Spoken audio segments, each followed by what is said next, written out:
Hey everyone, welcome back to LEGO Space. Today we're doing an update on the progress on the Bugatti. You guys can see from last time we have the engine into the back into the chassis. I did do a little bit more color change on the knob gears. I replaced the yellow ones with black ones. Got the engine in place, and then started working on the front half of the chassis with the front suspension, steering, the paddle shifters, and the new addition of the hand of God steering. That's what that'll be. And I got the book to kind of show you some differences here. So LEGO originally has you using one of these slip clutch gears here, and I think those were kind of a part of the issue. Even when we rebuilt the Porsche, we did not include that. Just because if you do have some type of binding in the system, those could potentially start slipping, and that has actually been replaced with a solid gray gear now. That's the same gear there, so we won't have any more slipping. I'll walk you through a couple other pages here. We'll kind of fast forward.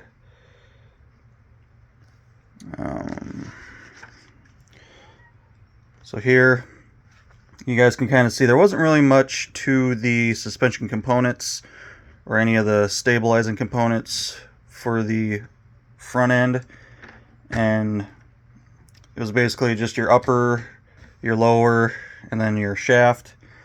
Well, now you guys can see it's quite the cake of uppers and lowers.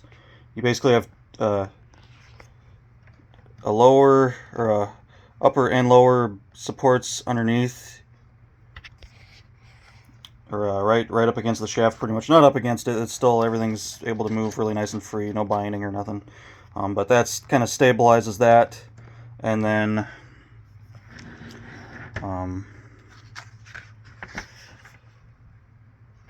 see what else we can get to here.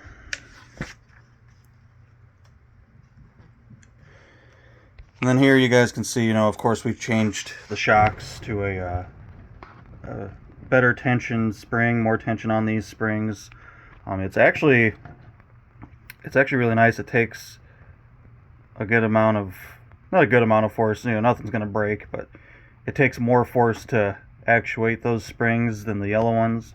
So the front end will definitely hold itself up a lot better now. We'll kind of get to the steering bit here. We have, I think here, let me see. Yeah, so on this, they don't really include much for support. I don't think they do later either. I think the steering rack is basically how it is, yeah. Yeah, so you guys can see it's kind of its own system on its own, no real support. I don't know if I can show it on this one because it's extremely built around now. But there you guys can kind of see right in the center of the screen there, the tan axle going through it. There's a gear. And then on the other side, there's another gear. So there's two supporting gears in there now. I'll see if I can do this one-handed. Okay, where I need to be here. There you go. You guys can kind of see that. Those gears in there, those are basically there just to help support the rack. There you go. You guys can kind of see that other one. And then the linkages are actually more spread out now, at least by one stud. Or no, I think they're the same. No, never mind. Everything's the same on that, but you guys can see, how the suspension originally looks, and then how we're looking now. A lot more pieces packed in there, that's for sure. A lot more stabilization. And then we'll kind of get to the upper part of the steering here. See if I can find that.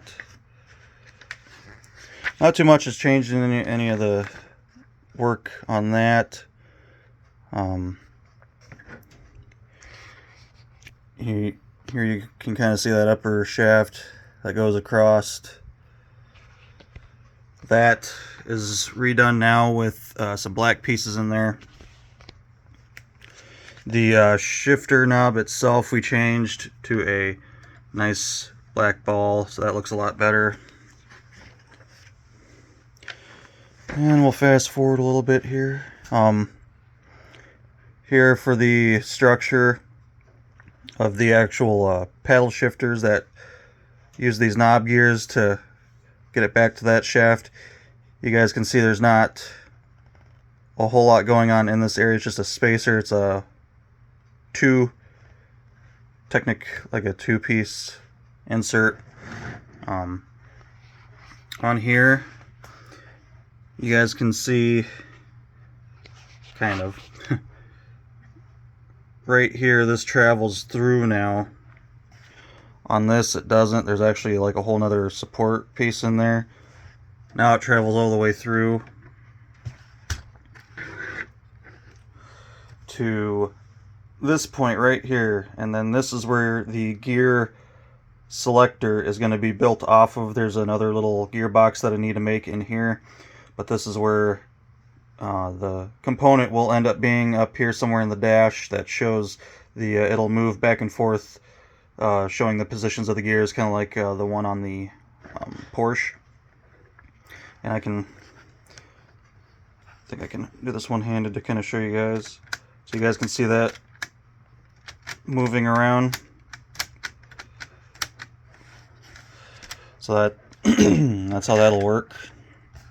I did redo the shifters in some nice silver painted parts, kind of like what I did on the Porsche. Kind of add a little bit more flashy parts. The overall construction of the paddle shifters is the same.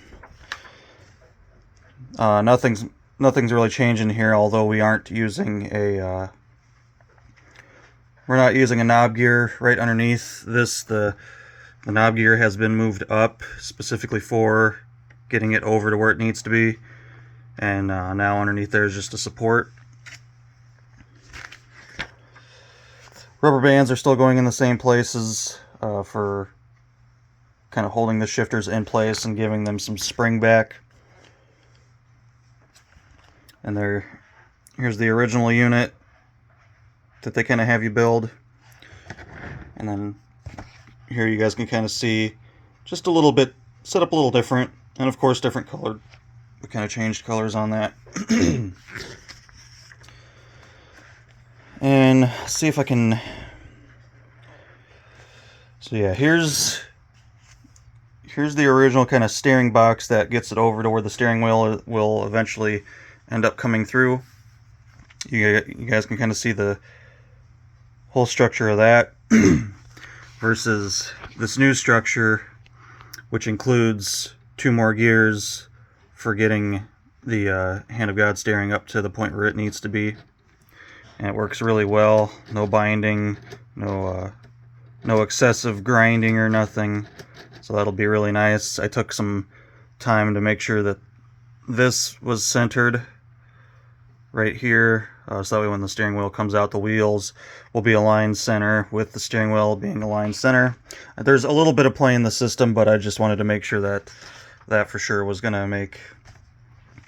And in Lego's instructions too, they even show that you want to have that lined up when your wheels are steering perfectly straight, so your steering wheel isn't cockeyed or anything. And that's about to where I'm at. Couple other little support pieces in there, but that's basically to where I'm at right here. And we'll flip this around so you guys can get a really clear view of like the original versus the modified. So there's how the original piece looks that you build from Lego. And then there's how ours is looking. I like it. It's looking really cool. Like I said, using darker colors looks a lot more of a mature build, a lot cleaner, especially with the blue shocks matching the other, the blue Technic pins, some of these other blue components, especially on the back. You get to see a lot of that blue down in there. Shocks match that really nicely. And they'll play with the colors of the car really, really well too, so pretty happy with how that's coming out so far. So there you go, guys. Figured I'd do an update on this before I get any further. I am to the point where, we're going to start applying some of these bigger pieces on top of here, so I wanted to get a good video for all of you, seeing some of the more inner workings on some of that before we start covering it up. And then we're really close to what they call the marriage, the two halves sledding together. I've already checked everything, making sure my shafts are lined up and everything, so I didn't screw nothing up there. So that'll go really nice and smooth when the time comes for that. And you guys can kind of get a feel for how the whole chassis is going to look, minus some built up areas that we haven't got to yet, but looks really nice. The recolor on it looks great. Just has a real classy vibe to it, so should come out pretty good. So that's it for this video, guys. Hope you enjoyed the update, and until next time, take care.